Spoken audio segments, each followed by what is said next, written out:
Bon dia, Oleuets. Avui veurem un contingut breu però necessari.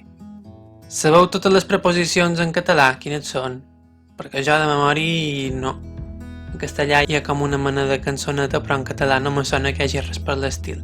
Si els intentes cercar, existeixen llistes que són parcials, però totes crec que no hi són enlloc.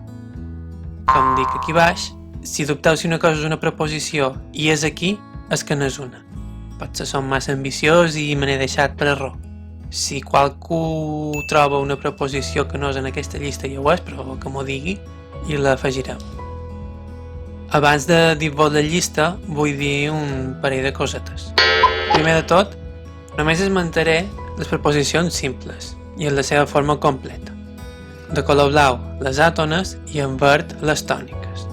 Això és perquè hi ha moltes preposicions compostes i locucions prepositives, que són coses que també funcionen com una preposició, però que aquí no explicaré. D'acord?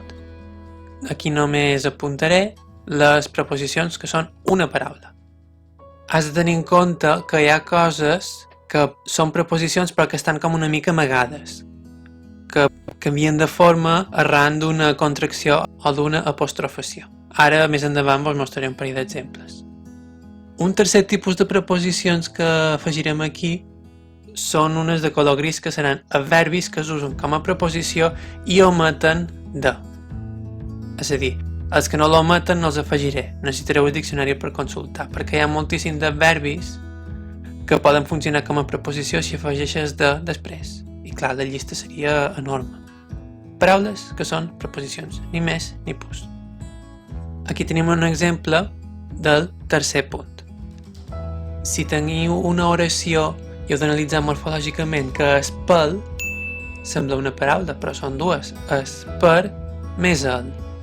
Per, preposició, el, determinant article, masculí, entre cometes, singular. D'acord? D'altra banda, també poden trobar coses com d'altres, que és una preposició, la de apostrofada, però aquest de apòstrof és una preposició. Dit això, vos dic la llista. Espero que vos sigui útil.